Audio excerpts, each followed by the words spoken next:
Hi everyone, let's start this 4-part series of the 4 Doctor Who Commander decks with a blast from the past. In this is going to be a short 4-part series where I'm going to go over each of the 4 Commander decks, give my thoughts and opinions on them, kind of do a run through of them as well, talking about the new cards, the best cards, and an overall opinion of the deck at the very end. So if you're interested in buying this deck but don't really know if you want it or not but need that final push, I am here for you. So when it comes to this deck, there is a commander and a companion, so a sub commander all mashed into one. So when it comes to this deck, I will be going over both of them, with the commander being the 4th Doctor. For 2 green and a blue, you get a legendary creature, Time Lord Doctor, that is a mythic. Look at the top card of your library at any time.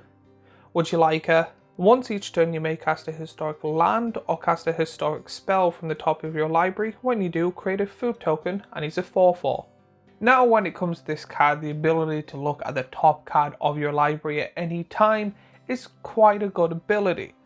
For how much money you have to pay for, it's not really the best, however there is an addition to this card. And this ability makes this deck really good. However, you do now have to fill it with historic spells, but with how many there are, this is a really good card and this is a really good commander, because even the creatures alone, there is only one that is not.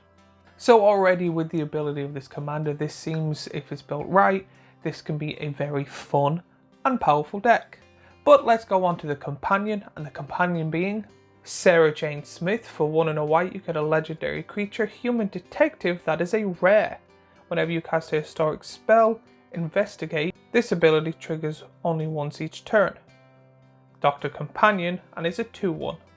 Now with this is mainly to be able to put a white pip into the deck. The ability is quite good, however it can only be triggered once per turn, which isn't the best. However, I cannot see a way how this card would be overpowered if you triggered it more than once. So I do understand why they had to have it that it only triggers once.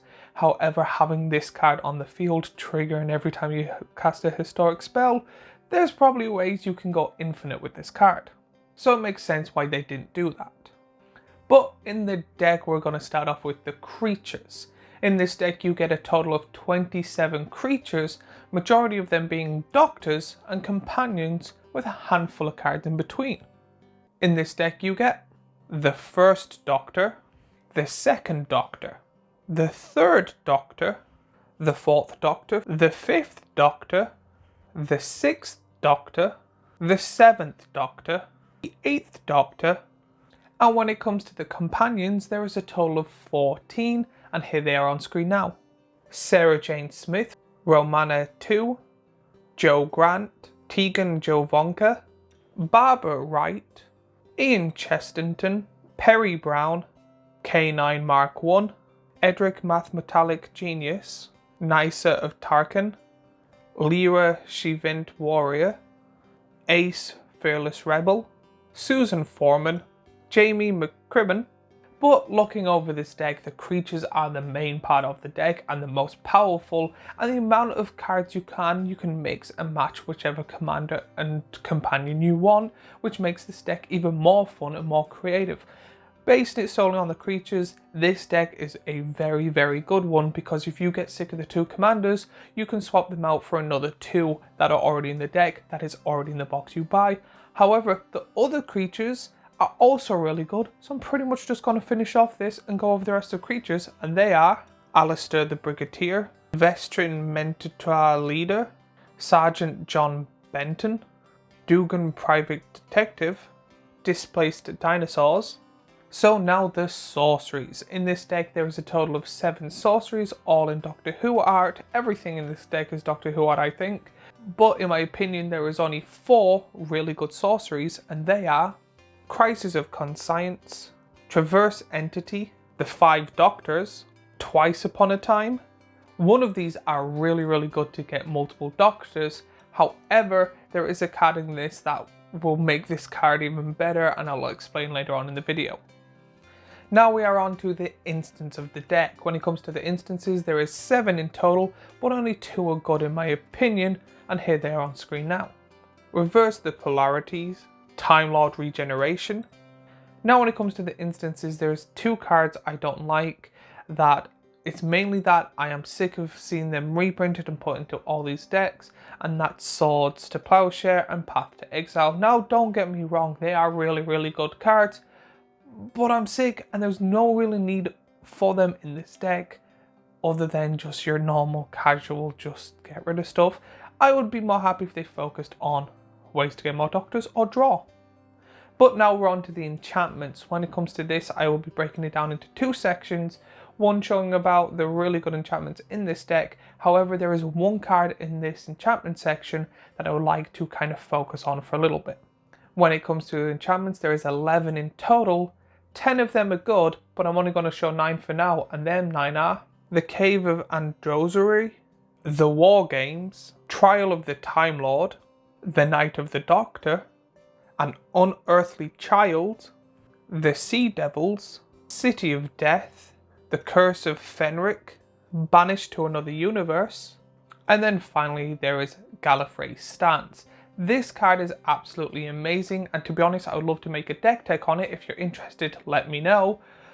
But you cannot trigger this card from my knowledge with this deck alone. If you bought this deck, solely bought this deck, you cannot actually get the win con on this, and that's what I don't really like. However, I do find it that if you got the 2 or 3 Doctor decks, smash them together, this would be a really good focus point for a deck to win. Get enchantment search or enchantment tutors, get tutors in general, find a way to get all the Doctors. This is a deck tech I would love to make, so again, if you're interested in a deck tech video about this card mainly, let me know in the comments down below. But now we are on to the artifacts of this deck. In this deck, there is a total of 13 artifacts, with the new TARDIS card being absolutely amazing. I want to get my hands onto one of them. But majority of them are like your casual things in new Doctor Who art, but there are 6 that caught my interest, and those 6 are 500 Year Diary, TARDIS, Bessie the Doctor's Roadster, Ace's Baseball Bat, Hero's Pendulum, Sonic's Screwdriver, and then the land base is quite powerful in my opinion, more than the usual amount when you see these decks, but in fairness they are nearly double the price. I've seen this, they are currently 70 in my area, but there is 32 lands in total, and here are some of the lands that I think are actually worth mentioning, or showing the art of at least, and here they are on screen now. Gallifrey Council Chamber, Tenzalore Clock Tower, Deserted Beach, Dreamroot Cascade, Horizon Canopy, Port Town, Prairie Stream, Canopy Vista, Celestial Colonnade, Fortified Village, Overgrown Farmland, Sungrass Prairie, Vine Glimmer Snarl. Now overall, is this deck worth it? For playability, I'm not 100% sure, but for creativity, yes. You get so many commanders, so many sub-commanders, so many ways to play this game, so many good creature cards, artifacts. When it comes to kind of the enchantments and instances, it loses a little bit of value, but that does make sense. It sucks that they put a win con in and no way to actually use it to win, but I do think this is worth buying if you're into Doctor Who or want to make a Doctor Who deck. But as always, I have Is It Worth It Here, a playlist of Is It Worth It Here, and I'll be going through all the Doctor Who decks overall, but please hit that subscribe button to see when the next one is out, and I'll see you all in the next video.